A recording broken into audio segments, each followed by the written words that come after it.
Général Lansouman Kaba, chef d'état-major de l'armée de terre à l'époque des faits, des missions de la présidence s'étaient effectivement rendues à Kankan et à Zérékoré pour recruter les jeunes gens qui avaient été envoyés au camp de Kalia et qui, au terme de leur formation, devraient relever exclusivement de la garde du président Dadis et de son ministre de la Défense. Un désordre systématique régnait au niveau du régiment qui était commandé par le président du CNDD et son ministre de la Défense. Les déclarations du capitaine Mohamed Condé, dit Escobar, le commandant de salon du président Dadis, il a dit ceci: la présidence avait effectivement une issue de secours que le président Dadis pouvait utiliser sans qu'il n'en soit informé. 2 véhicules au moins pouvaient être garés dans l'arrière-cour. Plusieurs personnes, dont Makambo, entraient dans le bureau du président Dadis au cours de la nuit qui précédait le 28 septembre 2009. Nous allons en parler tout à l'heure. Les recrues de Kalia étaient effectivement venues au camp Alpha Diallo. Elles y avaient été envoyées par le colonel Gono Sangaré. 140 Kaba, l'un des chauffeurs de l'accusé Dadis, avait bel et bien été tué et découpé à la présidence. Tous les éléments du colonel Tchegro, excepté lui, portaient des bérets rouges. Après le limogeage des colonels Aïdor Ba et Sa Alphonse Touré, personne d'autre n'était officiellement nommé au poste de commandant de régiment. C'est le président Dadis qui en faisait office, car lorsque Toumba réunissait les hommes dans la cour, c'est Dadis qui s'adressait à eux. À son retour de sa formation, c'est-à-dire lui Escobar, lorsqu'il est revenu de la formation et de son stage à Symphonia et au Maroc, il dit qu'il remarquait parmi les 33 éléments du salon présidentiel la présence de nouvelles figures qui pouvaient rencontrer directement le président Dadis sans passer par lui. Parmi ces personnes, il y avait Eli Kourouma, qui s'occupait des linges sales du président. Ces personnes ne l'obéissaient plus entièrement et c'est le président finalement qui imposait lui sa présence, lui Escobar. Il dit également que de nouveaux visages dont le nombre n'avait pu être défini se trouvaient au camp Alpha Diallo, derrière le colonel Pivi, auquel il apprenait des arts martiaux.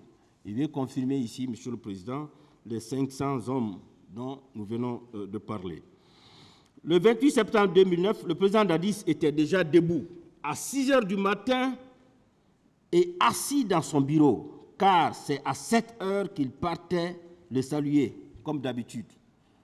Le président Dadis a dit ici que le 28 septembre, il était dans son lit jusqu'aux environs de 10 heures. Et c'est à 10 heures que Makambo est venu lui dire qu'il y a des problèmes au stade. Escobar tient, il dit le contraire. Il dit que ce jour-là, le 28 septembre, à 6 heures déjà, le président Dadis était tranquillement assis dans son bureau et comme d'habitude, il est allé le saluer. Il dit que Théodore était le chef protocole de la présidence et Foromo était le féticheur envoyé par le président Dadis. Le bruyant témoignage de Youssouf Touré qui est passé ici, Youssouf Touré a dit que les recrues de Kalia arrivaient dans 5 à 6 camions au camp du kilomètre 36 juste avant le 28 septembre 2009, en présence notamment du général Baldé, du colonel Thiebro, du colonel Pivi, de Marcel et également le commandant du Dican. Dadis appelait Begré, lui, Touré, en sa présence, au téléphone, pour lui dire de mater les manifestants au cas où ils se rendraient au stade.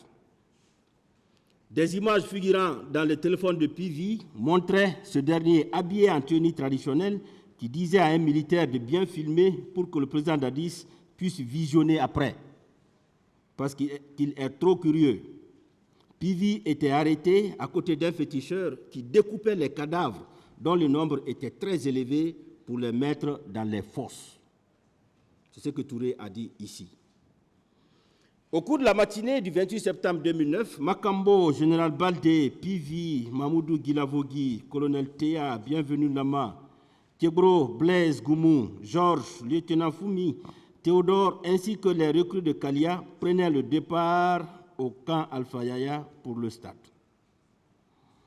Il dit également que le président Dadis, qui avait la ferme intention de se maintenir au pouvoir, s'était effectivement rendu au Marokana le 28 septembre 2009 et Pivi, en présence de Blaise, disait au téléphone que Dadis s'était rendu avec le féticheur au Marokana.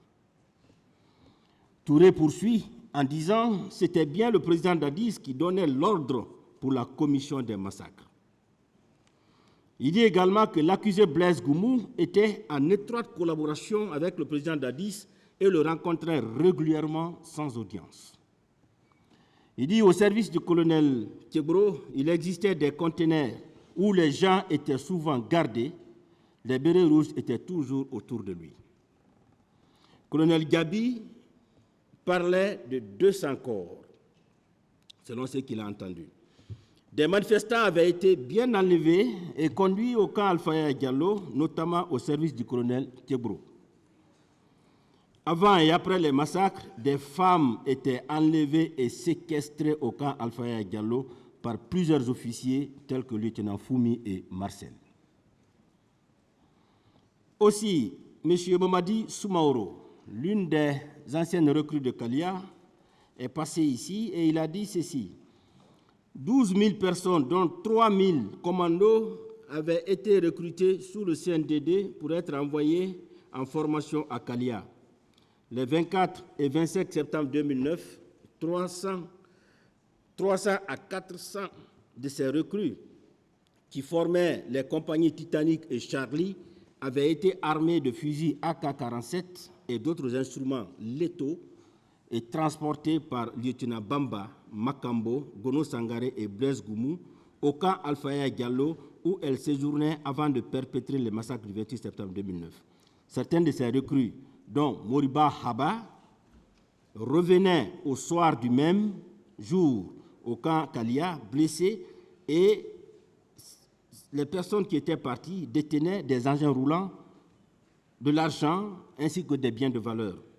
Certains de ces recrues ne parlaient que des langues étrangères, en l'occurrence l'anglais, et ne se gênaient pas d'assouvir leurs désirs sexuels entre elles dans les toilettes. Ce qui confirme les cas de viol à ciel ouvert, Monsieur le Président.